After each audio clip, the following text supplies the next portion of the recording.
Então, fala rapaziada, sejam bem-vindos ao meu canal, Frank Viana, Mendigo Red Pill, com mais um vídeo diretamente da mansão Red Pill e iniciando aqui uma série sobre ascensão marrom, é uma coisa que eu já quero falar faz um tempo que eu venho observando com alguns amigos meus, o mito da mulher branca. Qual que é o objetivo desse vídeo? Justamente desconstruir o mito de que Stacies germânicas estariam cometendo um erro a se juntar com pessoas pretas ou marrons, a princípio. Por que eu tô falando isso? Eu vejo uma enorme síndrome de vira-lata que acomete a maioria do nosso povo, assim como de muitos outros. A maioria das pessoas em vídeos que eu vejo de casais miscigenados no Instagram tá sempre comentando: nossa, arruinou a Bloodline, nossa, vai acabar com o sangue dessa Stacy germânica, e basicamente idolatrando essas pessoas. Mas qual que é o meu ponto aqui? O meu ponto é quebrar essa síndrome de vira-lata que principalmente brasileiro tem, mas veja bem, isso daí não só acomete só o brasileiro, porque eu posso afirmar com quase 100% de certeza que se você, brasileiro médio, vê um vídeo de uma Stacy, ponhamos alemã, sueca, norueguesa, dinamarquesa, americana, se casando com um indiano, por exemplo, você vai falar a mesma coisa: nossa, ela acabou com a Bloodline. Mas eu não acho que é bem por aí, porque, primeiro, muitos desses países marrons, como o Brasil, como a Itália, como Portugal, como até mesmo muitos países do Oriente Médio, são berços da civilização.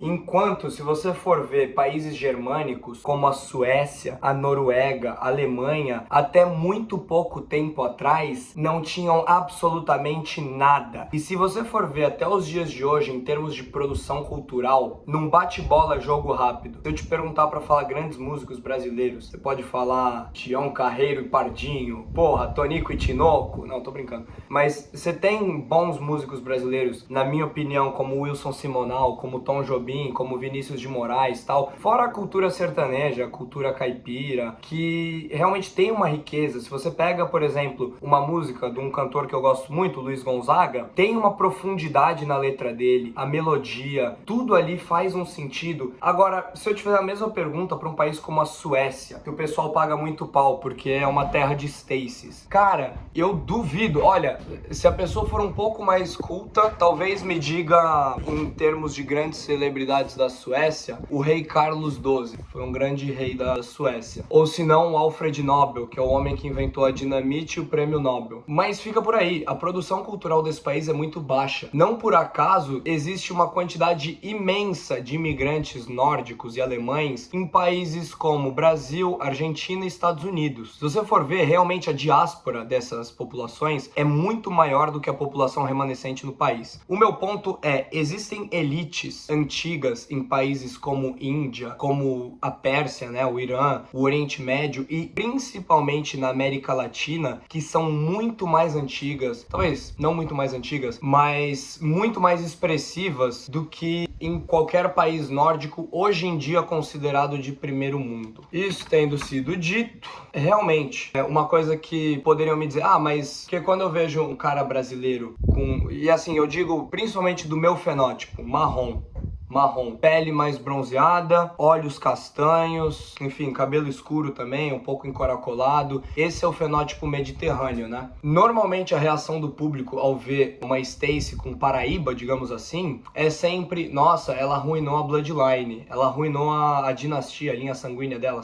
Porque o país deles é muito mais rico hoje em dia, rico em termos de salário. Assim, culturalmente eles continuam sendo colonizados por países marrons. Se você for ver o TikTok, por exemplo, das pessoas em países do chamado primeiro mundo, estão sempre sendo spamadas por músicas em espanhol, por funk brasileiro, por músicas que vêm, porra, do Oriente Médio, aqueles tan tan tan tan tan tan tan tan, foda-se, eu sou péssimo de música, música árabe e tal, música indiana. E cara, se eu fosse te perguntar o contrário, se a gente tá sendo colonizado por culturas germânicas, eu acho extremamente difícil. Por mais que existam grandes autores, principalmente os austríacos pra mim são o auge, o suprassumo da cultura germânica, até porque são provavelmente uma das populações mais católicas, tem uma tradição imperial ali do Império Austro-Húngaro, da família Habsburgo, a porra toda, realmente são uma exceção. Mas eles estão até próximos do Mediterrâneo, se você for ver geograficamente. Aquilo ali era uma área de influência romana, pra começar, né? Além disso, se você for ver o Império dos Habsburgo, por exemplo, ele ia da Espanha, do sul da Itália, do Reino de Nápoles, toda a costa ali da Croácia. Então, regiões de influência muito forte mediterrânea, apesar de serem germânicos. Agora, já indo para aquele lado mais do Mar do Norte, do Báltico, daquilo que costumava ser a Liga Hanseática, né? Para quem tá familiarizado com a história, não se vê o mesmo nível de desenvolvimento cultural. Por isso, até 200 anos atrás, o povo morria de fome na Suécia, tinha que viver de peixe e batata e preferiu imigrar para o Minnesota. Por isso que hoje em dia você tem, por exemplo, o Minnesota Vikings. E agora, comparando, isso aí é uma comparação que eu tenho que fazer, eu tenho que deixar isso registrado. Se você for comparar o nível de riqueza das colônias, ditas colônias,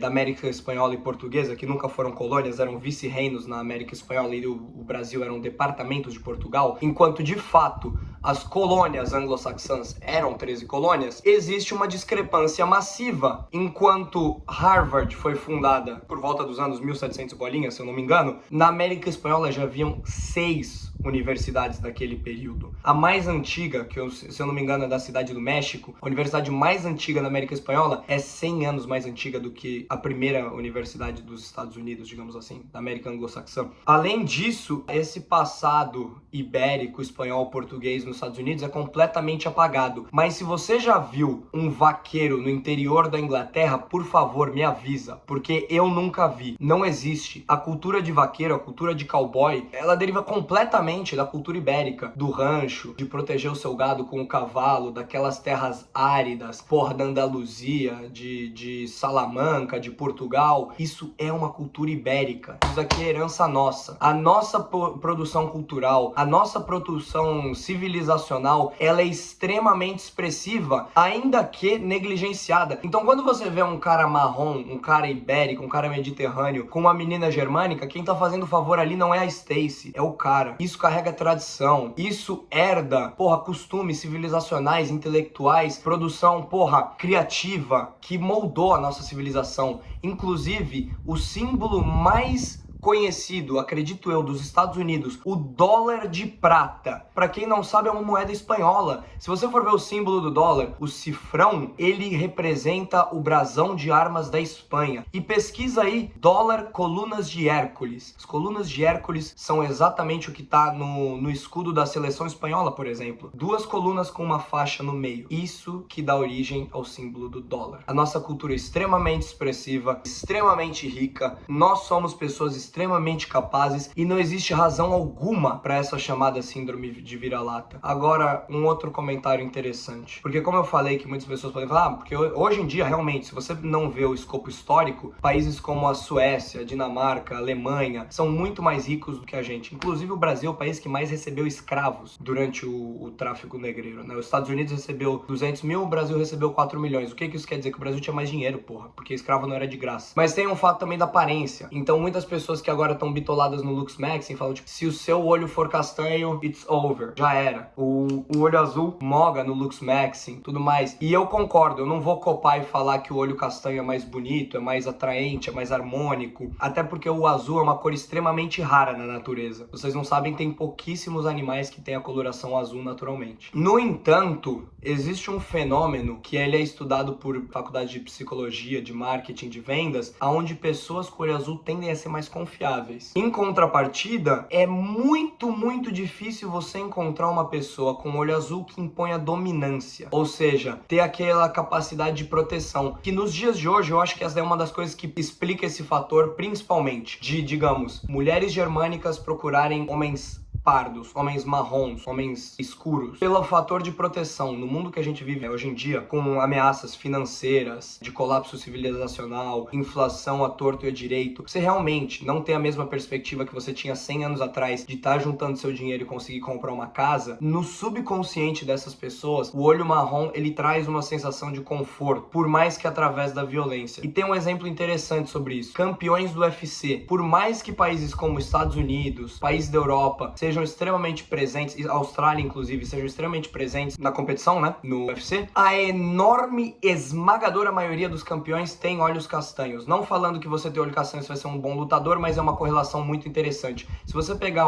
as exceções, inclusive, porque aí você vai falar, Frank, mas o Tom Aspinall, ele tem olho azul, ele é inglês, realmente. O Tom Aspinall, ele contrabalanceia o estereótipo de um cara inglês. Ele não é um gentleman. O Tom Aspinall é tatuado, ele se aproxima do marrom culturalmente, culturalmente. Ele tá culturalmente na nossa esfera. O Sean Strickland vai falar, porra, ele é white trash, ele é supremacista. Não tem nada mais marrom do que isso. O white trash americano, ele é basicamente um peão. Se você vai para os Estados Unidos e você tá trabalhando um trabalho de construção, por exemplo, você vai ter ali o pessoal redneck do Alabama, do norte da Califórnia, de estados do meio oeste, que assim, tem uma classe trabalhadora muito forte, uma classe trabalhadora branca também, e o cara vai estar basicamente no mesmo nível do imigrante mexicano. Ou seja, a cultura do Sean Strickland, ela não difere muito da cultura marrom. As exceções confirmam a regra. E se você for ver a regra mesmo, a maioria dos campeões do, o Alex Poitin, Francis Ngannou, Anderson Silva, Ilia Topuria, Islam Makhachev, o Peter Yan da Rússia,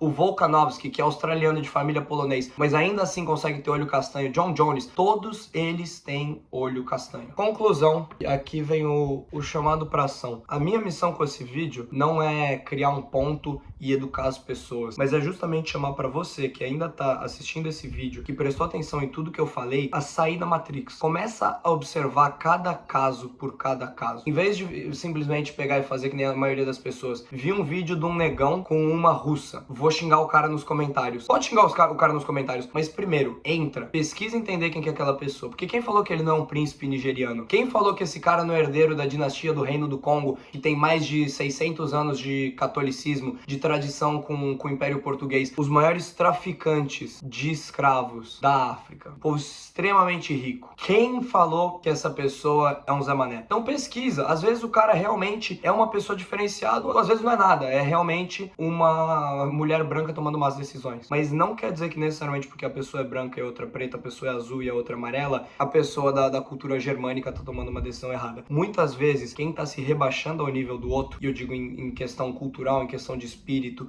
em questão moral, é o marrom. E aqui começa o primeiro vídeo da Ascensão Marrom, rapaziada. Meu nome é Frank Viana e esse é só o começo.